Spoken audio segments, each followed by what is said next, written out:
the roar of Niagara's waters, where borders meet and ambitions flow, the G7 gathers once again to pull together a fractured world. Like each year, India yet again arrived not just as a guest, but as a gravitational force, as the fourth largest economy, soon to be third, pulling alliances towards resilience amid storms of trade and tension. Canada's Foreign Minister Anita Anand announced on Thursday that External Affairs Minister of India Dr. S. Jaishankar is invited to the G7 Foreign Ministers meeting in Niagara on the lake, near the iconic falls. The gathering advances Ottawa's priorities: maritime security, economic resilience, energy security, and critical minerals amid global challenges. With 11 nations plus the EU, it's a forum where India's voice has risen in importance, especially as the world's most populous nation and a supply chain hub.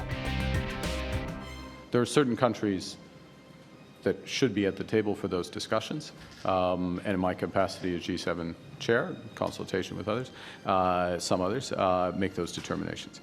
India, the fifth largest economy in the world, effectively the most populous country in the world, central to a number of those supply chains, at the heart of a number of those supply chains, so it makes sense. See, it's very clear. G7 is a multilateral meeting, a grouping, right? Wherein, yes, India is there, the G7 nations are there, and some other invited nations are there. The topics of discussion there of global in nature. Separate to it, since Minister Jaishankar would be there, would be discussions on Canada-India bilateral relations. So in the Canada-India bilateral relations, the talks which are there is when we will be talking about our concerns with Canada in terms of its law and order enforcement and extremism, right? So the G7 is a separate agenda altogether, and India-Canada bilateral discussion is totally separate. So these two things are naturally separated. This marks the third meeting between External Affairs Minister Dr. S. Jaishankar and Canada's Foreign Minister Anita Anand in the last 45 days. Earlier in October, Anand had met Prime Minister Modi and India's Commerce and Industry Minister Piyush Goyal in New Delhi. The renewed India-Canada engagement is a platform for India to champion multipolarity. As for Carney himself, it's decentralization of his supply chains. Technological change is accelerating rapidly. The world has become more dangerous and divided, and that decades-long process of an ever closer economic relationship between Canada and the United States is over. And as a consequence of particularly that last point, many of our former strengths, based on our close ties to America, have become our vulnerabilities. And this is happening fast. This is not a transition, it's a rupture. As per reports, External Affairs Minister Dr. S. Jaishankar is set to hold bilateral talks with Canadian counterpart on the sidelines of the summit, signaling a thaw after 2 years of chill. Prime Minister Carney had weathered domestic storms after inviting Prime Minister Modi in the June G7 Leaders Summit, where he faced protests from the Khalistani groups. But ties are warming up. Anand's October India trip advanced CEPA negotiations targeting $20 billion in bilateral trade by the year 2030. Progress which we have been making with India, not part of these meetings, so I didn't meet directly with Prime Minister Modi here. The foreign minister, other ministers have been meeting with India. That's what we're doing to build our strength at home first and foremost, build these partnerships abroad, reduce our reliance on the United States. So my answer to this is, what's it going to take on Canada's end is really not much. Canada doesn't really care about any of this particularly too much. There's no social consciousness left over from the Niger fiasco.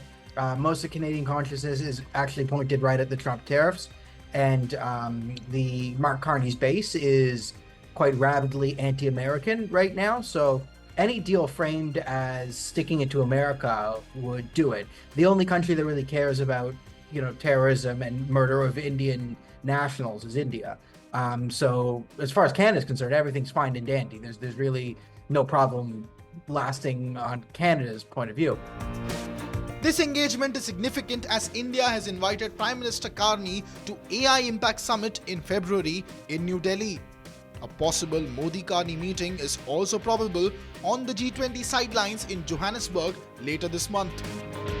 Now it is likely that on the sidelines of the G20 summit in South Africa, Prime Minister Modi and PM Carney will meet again.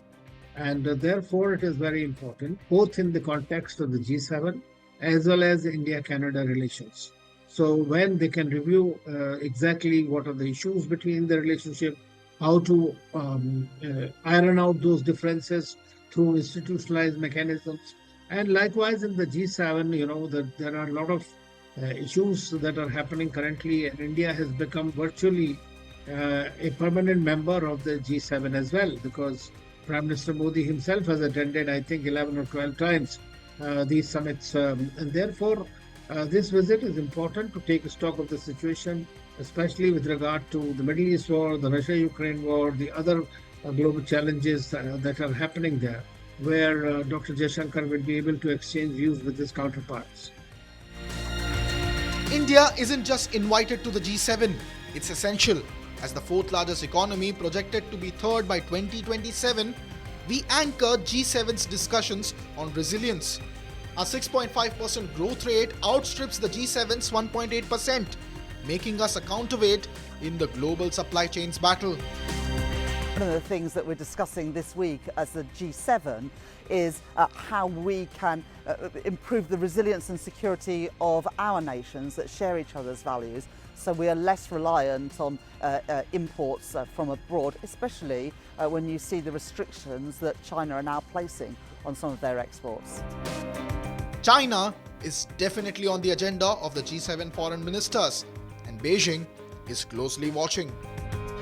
中方对出口管制体系进行规范和完善，符合国际通行做法，目的是更好地维护世界和平与地区稳定，履行防扩散等国际义务。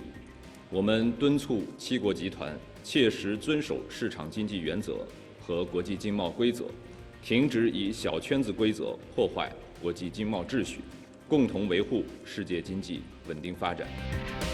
This provides a big opportunity for India to drop the baggage of the Trudeau era and give Carney an opportunity to recalibrate his predecessor's pro-Khalistani appeasement policy. We don't take security concerns for Canadians too seriously. Why would we take security concerns for Indians seriously at all? Again, Canada doesn't really care too much about the territorial integrity and national sovereignty and togetherness of its own population right now. We import sectarian conflicts all the time. So why would we extend a courtesy we don't extend to ourselves towards Indians?